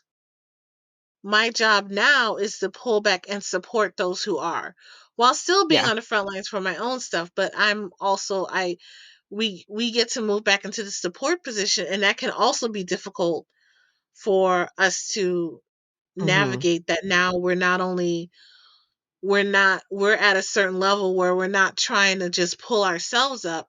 We got people coming in behind us that we need to be aware of and also help cultivate or hold them during their Yeah. own cultivation. And it's a lot. It's a lot with responsibility. It's a lot with your body, like with senescence of your body. It's a lot when your brain is still like, your brain hasn't changed really since you were in your early 20s or even teenager. And it's Yeah. especially a lot because like you were talking about earlier, um we start to, if you have the opportunity Mhm. to, and it's been my experience, like for myself, I'm returning as well to what I used to do as a child. Mhm. So, but doing it in an adult's body who Right. can't keep Isn't up it with the so child that's weird? in my head. Yeah. Yes. And it's like, I want to stay up all night reading BL. Like I want to stay up and Yeah. write under my covers. I want to be up until like the wee hours of the morning creating, and it's like well, you still have to work and you still have to bring in money and you still have to pay the bills and all this other stuff. And it's like you finally get the freedom to live as you wanted to live as a child, and you're hindered by bills in your body. So Yes. how do we serve the children within us, or the young adult or the teenager within us, while the outside doesn't match the inside? And I think that's where a lot of the mental disconnect comes in for people because it's like when I think that's also very different for our generation than from our parents, and why I say that is because and why our parents weren't preparing us in the same way that they were prepared for aging. And again, why I'm saying that is because so a lot of our parents are struggling with aging at the moment in terms of the fact that they are living much longer than their parents did Yeah. because they have a different healthcare situation and they have the ability to, you know, essentially become bionic and continue living past where their parents shut down because their parents not only had less healthcare, but their parents were also heavily drinking and smoking and essentially doing Oh things Lord, they that got were. them killed earlier. And Yep. so so our parents are living longer, but the thing about our generation is that you've basically got 2 versions of millennials. The first version Yes. never fully became an adult. So, basically has always still liked the stuff you like as a teenager, still do whatever the fuck you want. It kind of in general, you just also happen to have a grown job where you're making Mhm. money and paying bills. And then the second version is the ones where, yeah, they have kids. Like, they have kids, they have adult responsibilities, and they act like they don't want to do the stuff that they were doing as a teenager, but they still wanna do the stuff they were doing as a teenager. They wanna do it so bad. They wanna do it they're so mad at those of us that didn't have kids because Yeah. we're not. Now, I mean, not that's not all of them, because like, Erica has kids, and she still does whatever the fuck she wants. So, you know, as long as I the think kids are there's taken so care of, much that's all that pressure matters. But on there's so parents to much pressure. identify as parents Yes. and not as Yes. human beings. They're like, "You have to be a parent first." These mommy bloggers that, like, your role as mother is more important than your being able to be a human, which is very, difficult, especially for those who are queer and don't necessarily want to be seen as a woman, to be Mhm. put in this, "Well, you're the mother because you birthed the child" type of thing, and Oh my god, can we talk about queerness for a second in aging? yeah, I think my queerness has been helping me and my body with aging. really? I think, yeah, 'cause, queer community, and I'm not talking about, I make a distinction between queer community and lesbian and gay community. Okay, good. Because I was gonna say, I think it's actually the opposite in the gay community because the gay Yeah, community definitely puts a premium on younger people. The yeah, younger and hotter you are, the better you are as far as the yeah. gay community is concerned. So, Youthful and fit, yes. quote unquote, is the Yes. whole thing. But I found that in queer community, it's been different, especially in my journey as a burlesque performer. I Hmm. saw all different kinds of body types, all different kinds of ages. Mhm. Um, and queerness, I feel, embraces change or flux. Mm. Okay. That makes So I sense. feel like the core concepts that I've learned in queer community has extended to my own aging process as my own queer body becomes even queerer. That makes a lot of sense. And I feel like I've gotten that a little bit in so it's been difficult getting back into the art scene, I guess I should say, Mhm. because I feel like I partially don't fit in because there's just a lot of kids out there. A lot of really genius children. They're like real good as 14-year-olds. I'm like, holy shit, I am impressed. Good job. So I've just been trying to be supportive and basically, like you were saying, taken on like an auntie older sibling type of role, which is great. I love it. I love being that a supportive force that people, you know, don't mind having around. But I do understand like the pressure of you have to be good at a certain age. You have to be at this level because you're that age type of thing.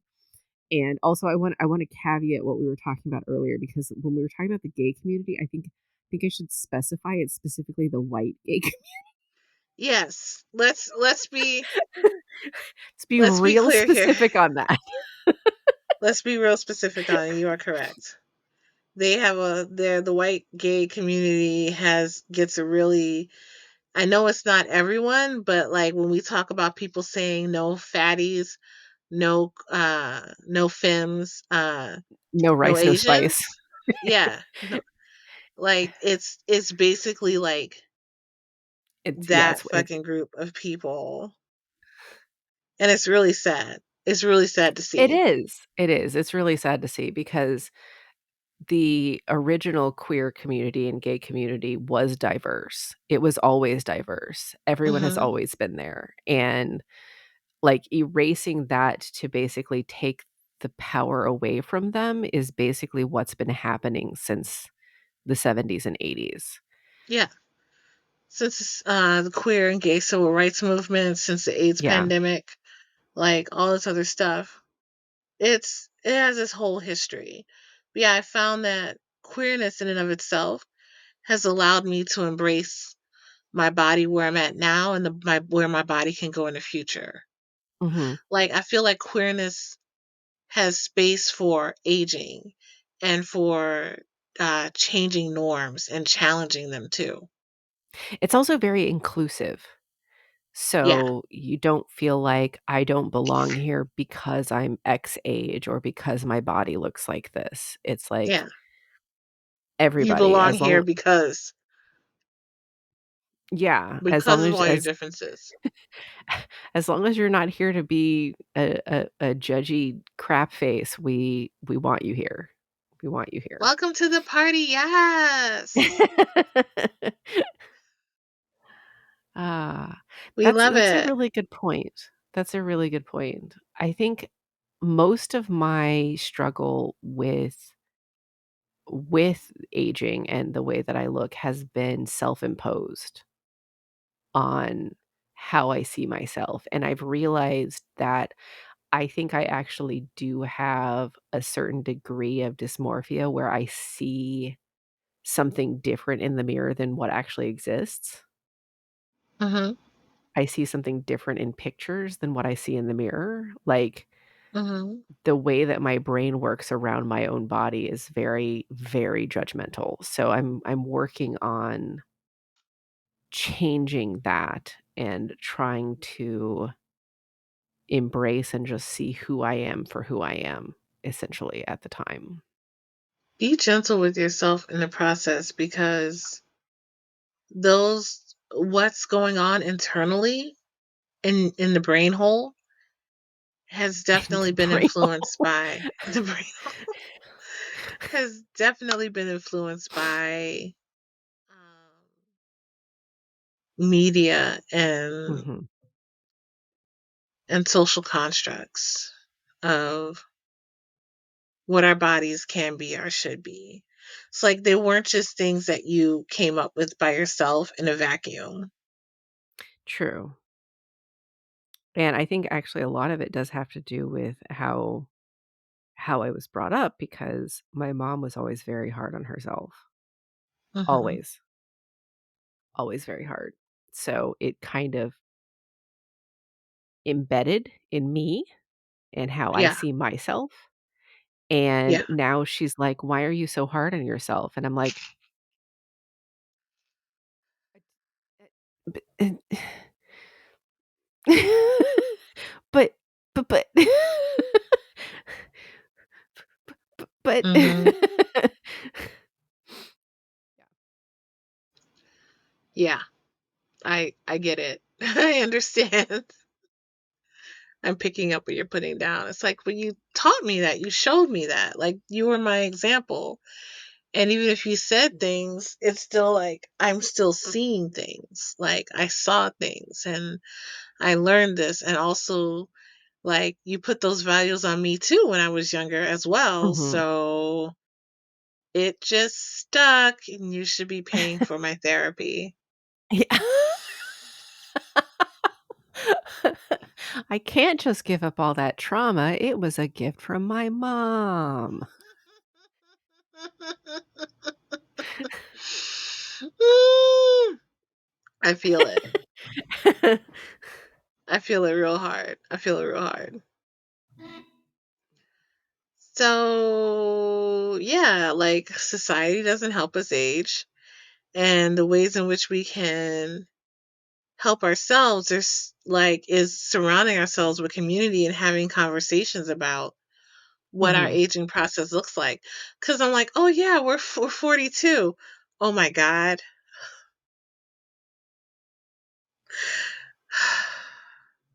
So I'm used to being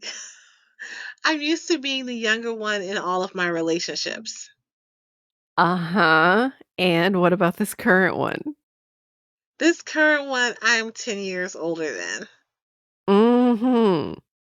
And so, um, they're like, I've lived a lot of life. And part of me is like, I'm 10, like, still stuck on that decade. Like, still stuck Yeah. on that decade. Like, you were 12 and I was 22 out in California. Like, you were, Uh, like, "Oh, sweetie." I mean, I'm sure like, you have.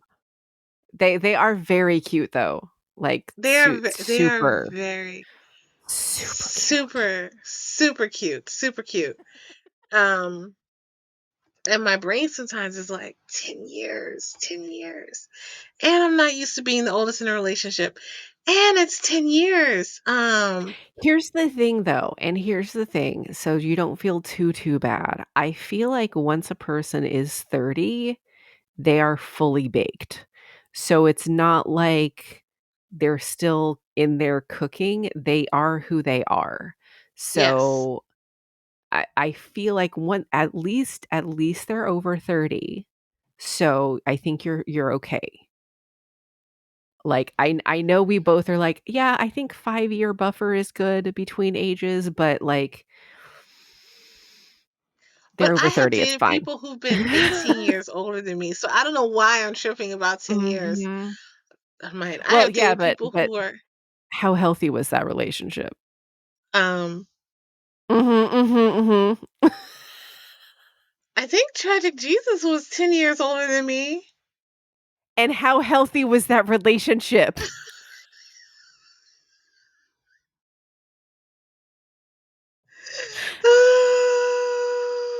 Yeah. No, look, asshole Steve was only 9 years older than me, and that was a shit show, so Mm, mm.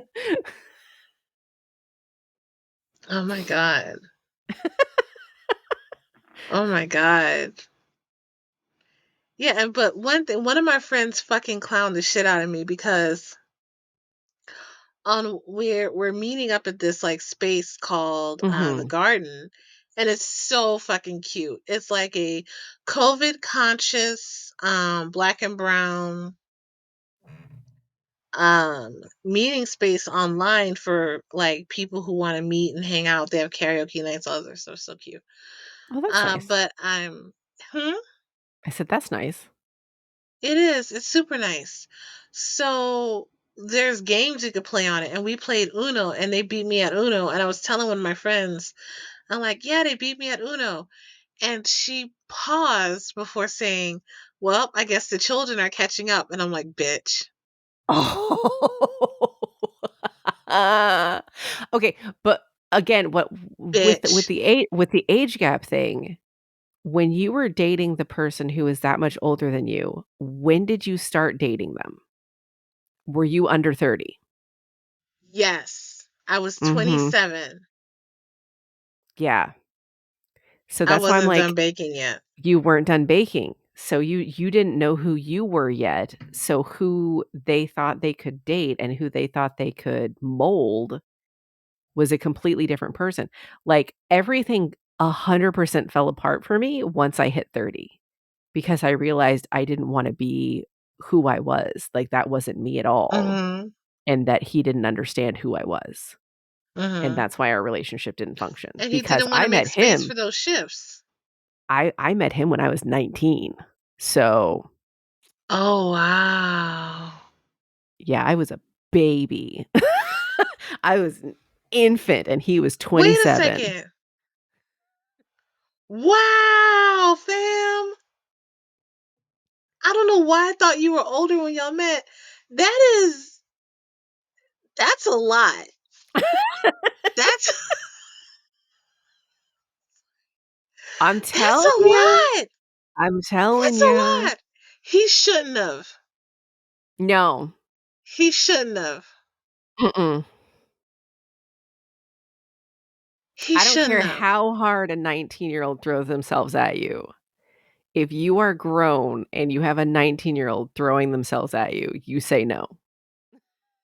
Like, Wow, fam. I could not even imagine. And that's why I'm like, the current person you're with is 30. They're over 30. They're fully baked. They know who they are. You're safe. The reason why all of those things were shit shows for us before was because we were so young and they were so old Mhm. and they knew better and we didn't.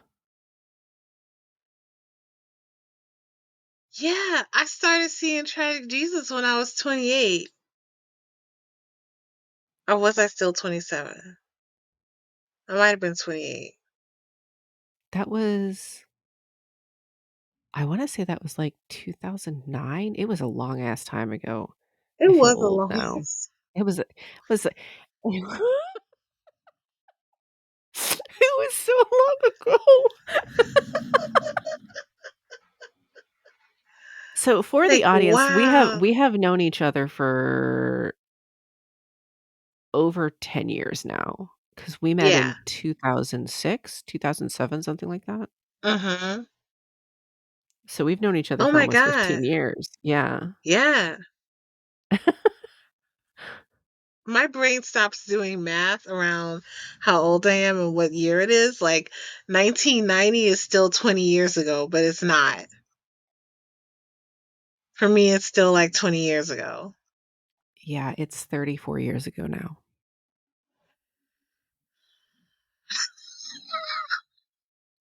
I know.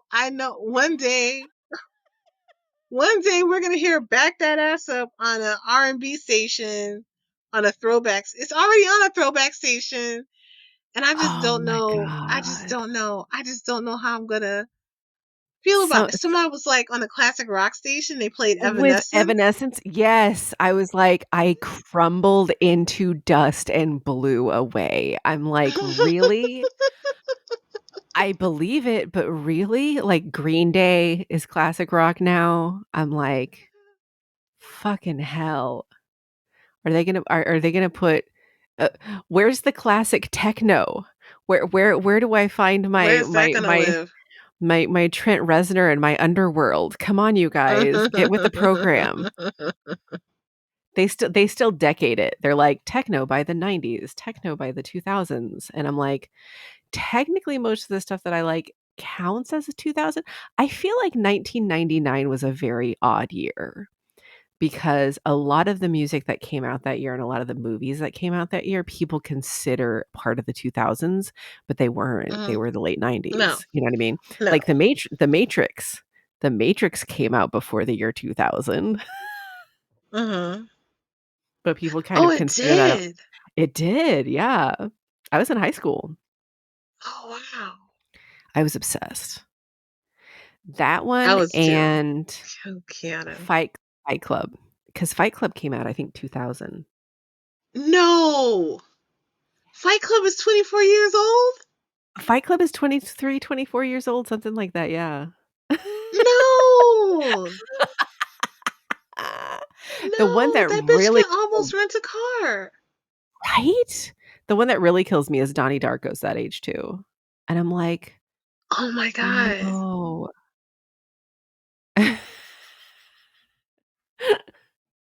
And you know what I hate about aging? Mm. Is that time goes faster.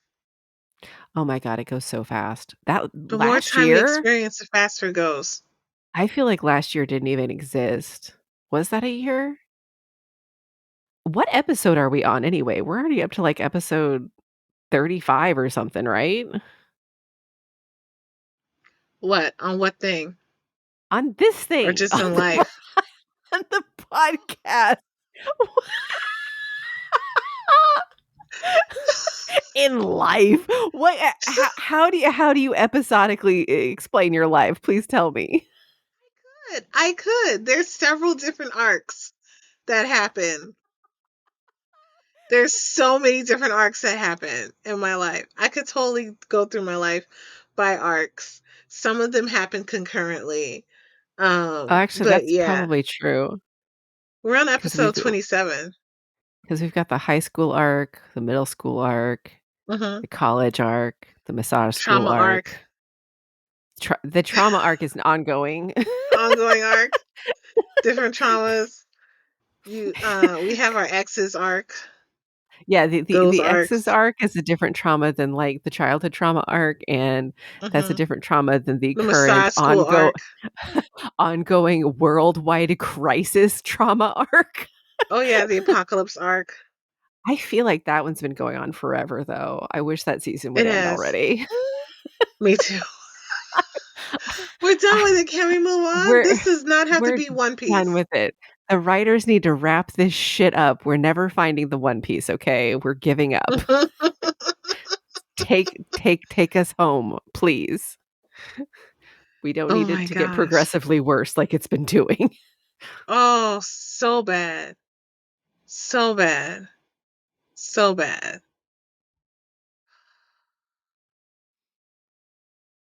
Ugh, Oh my god. Yep. Aging's wild. it I is. realize that I am the age that when my mother had me, that if I were, I'm the age my mother was when I was 10. Mhm.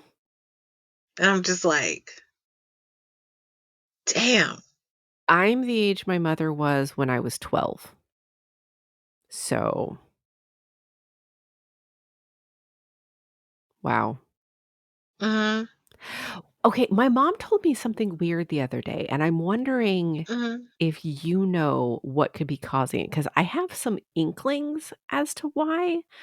But so my mom told me that when she dreams of me, I am high school age. Hmm. So, like, when I appear in her dreams, I am high school age to her. She said, "When dad dreams of me, though, I'm an adult like I am now." And she was wondering if I knew why that was. And I've been noodling on it for a while, thinking about what could cause that, because I realize when I dream of myself, I'm a varying age. I don't ever stick to just one age. It depends on what is happening in the dream. I don't even stick to being myself. I have been other people in my dreams before. Um, so it just kind of depends dream to Mhm. dream essentially for me. But like there's not a consistent age of I don't often dream of my parents if I'm being honest. So I can't say that my mom is a certain age every time that she shows up in my dream with me, but I do distinctly remember, and I talked to her about this, that every time I dream of her mother, my mama, she is the age that I was when I was in high school, what age she was. And Mhm.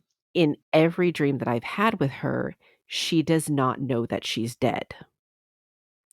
And the Mm. last time I dreamt of her, she was visiting, and there were children there for some reason, and we all just hung out, and we went to the grocery store to buy stuff, and my mom was there, and my mom was the same age that she was when I was in high school too, and I think I was high school age at the time because that's probably how her mother remembered me. And it was definitely a visitation dream. It was not a Mhm. non-visitation dream. Mhm. But in the dream, I was like, "Mama's acting like she's not dead." And mom looked at me directly and said, "Do not tell her." Mm. So, that's how I knew it was a visitation dream because you don't actively talk about somebody like that if it's a different type of dream. Like, if it doesn't Mhm. mean anything, do you know what I mean? Like, if the Mhm. dream doesn't mean anything and it's just going through something, it's fine. But, like, if a dream means something and I can usually tell the difference if a dream means something and if it doesn't because of I don't know who I am as a person, it's fine. Um, but I always found it weird that with my dad's mom, I had a dream of her coming to say goodbye. I was in the living room. I sat with my head in her lap while she rocked and slowly disappeared, Mhm. and it was a goodbye. Like, "I'm Mhm. dead. I'm leaving now. Goodbye." And I woke up sad but fulfilled by it because Mhm. it did its job, basically. But I feel like I've never gotten to say goodbye to my mom's mom. Because when we arrived at the funeral was already done because our flight got delayed. So my dad and I Ah. didn't get there in time to see her body, to go through the funeral at all, and mom was the only one who really got to say goodbye to her. And every time that she's visited me in my dreams, I haven't gotten to say goodbye to her either because she doesn't know she's dead. Mhm. So there's no way to say goodbye to somebody who refuses to accept the fact that they're dead. Mhm. And I don't know what to do about it.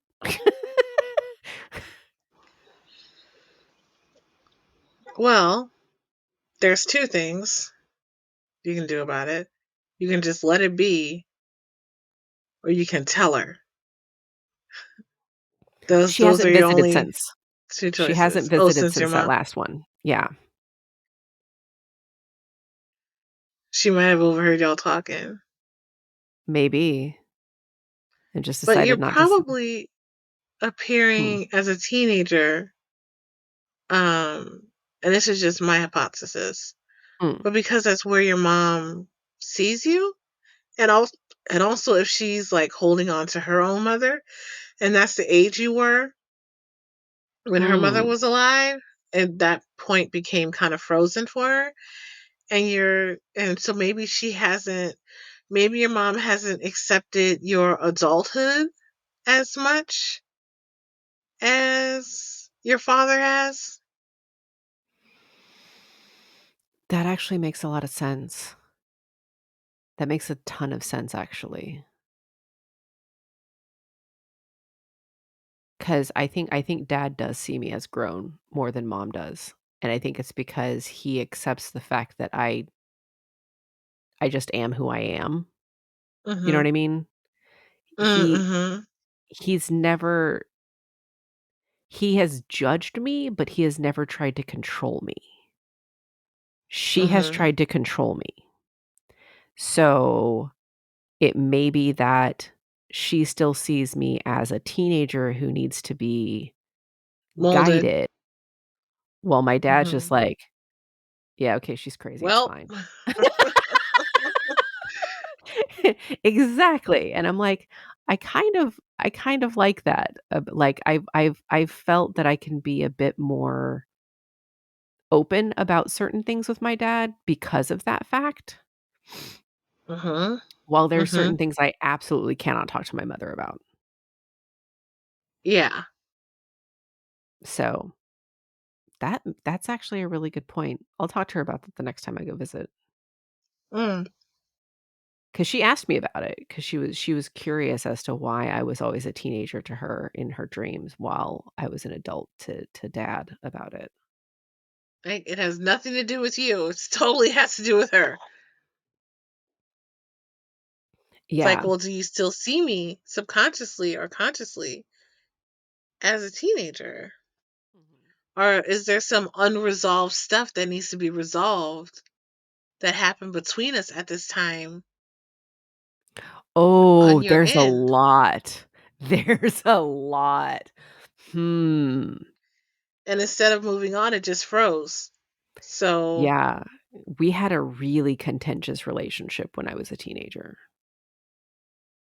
like a really, really contentious relationship. We're fine now, but, like, we were button heads all the time when I was a teenager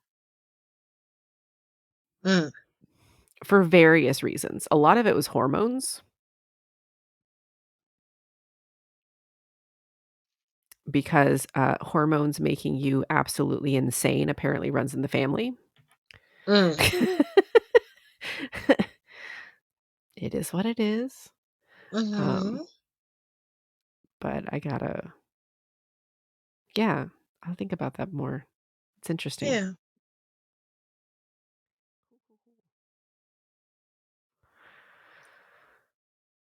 But I think it's time to go find food. What do you think? Yes, my stomach just is like, "You're empty." And I'm like, "Bitch, no, we just ate." And I looked at the time and it's like, "You ate at 11 o'clock. It is like 3:13. What are you talking about?" It's been Everyone 4 else in the hours. house is asleep. Yeah. Wait, everybody's Everyone's taking asleep? a nap. Yeah, people are taking a Oh. nap here. Are we being too loud for them? Oh no, we're fine. Okay. We're fine. They're in the other room with the door closed. Oh my god, my sensor's not working. Oh, no. That's bullshit. This is a new sensor. Could it be the Bluetooth in the phone, maybe? Nope. Hmm. For people who don't know, I'm bionic. I have I have a continuous glucose monitor on my body to help me figure out what my blood sugar is. Because if it wasn't low, I was just gonna be like, fuck it, I'm gonna lay here and finish Omega Complex. But now that I can't tell, it's like, now you have to go eat a sandwich. So eat a sandwich and read Omega Complex. Come on. I will. I will. I'll do that. Damn. Damn it. I just want to lay here. So yeah, my stomach is telling me I should eat. Bertha's has some food on the stove, like making a stock, a veggie stock, and it's Mhm. just making the entire house smell like delicious veggie stock. So my body's like Ah, stomach's growling and all that kind of stuff. And that she sounds made butter amazing. beans last night. And so that's what's for Ooh, dinner. Butter beans, and I'm gonna make some chicken thighs with it. yum. So I should probably eat some food, Yeah, I guess. I Yeah. guess. All right. It's a hodgepodge lunch. We have chicken katsu, chicken garlic noodles, two slices of vegetarian pizza. Like there's food in the house, and we have a chocolate pudding pie. It's not a pudding pie, but it's a chocolate pie. So we're just all gonna eat off of that. That sounds amazing, honestly. Mhm. I Yeah, love pudding pie. it's so good. I also It's so like, good. peanut butter silk pie. Ooh. See, this is why I hope you're not allergic to peanuts. You better get that tested. Same. You know what? I'm just gonna eat a bunch of peanuts and see if I die. I think that's the No, only don't do that.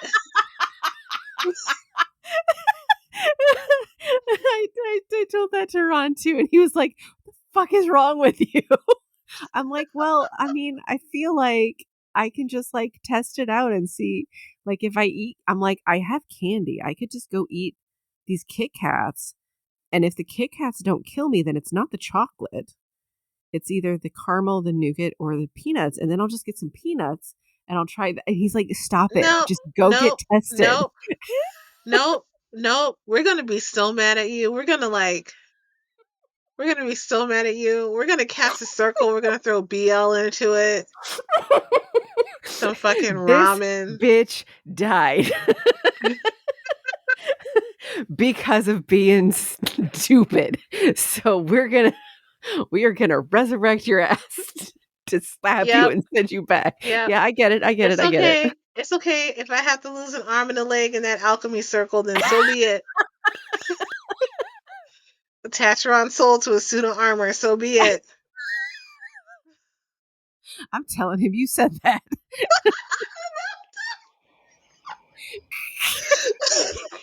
be like, hang on a minute, why do I have to be the suit of armor?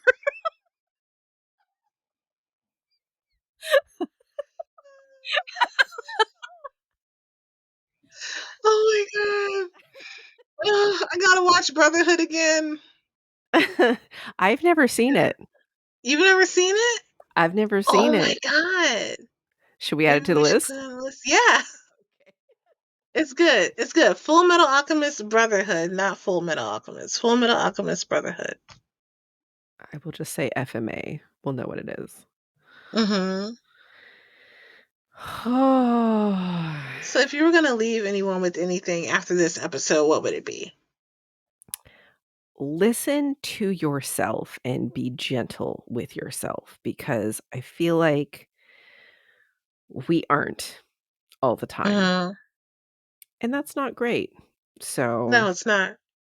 I think it's good to pay attention and just do what you got to do. Yep. For me, it would be like reconcile with the fact that senescence is a thing. Reconcile with the fact that disability is a thing. And find ways to hold on to all the parts of you and make space for the future parts of you. So it's unavoidable. Change is unavoidable. Change is God. And we're part of this beautiful process, painful process. Um, but yeah, live every fucking day. Like I can't say more than live every fucking day, even if that means that you're gonna do nothing for the day. Um, thank your body for what it has done, what it will do. And don't try to overburden it by what it used to do. Yeah, don't So, put past yeah. expectations on current and future you Mm-hmm. because that's just going to make you sad. Yeah, it's just gonna hurt your own And feelings. it's also going to hinder you because if you're trying to do the things that you did 20, 30 years ago and you can't, it's going to discourage you and you're not going to end up doing the things that you can do now. Mm-hmm. So Yep. that's why I'm like, listen, because you can do stuff. Just figure out what it is you can do and do that instead. Yep. Yep. All right, my friend. All right, friends. This has been Witchy Shit and Manga Lit with Carta and Rawiyah, and we will catch you next week. Bye. Next week. Bye.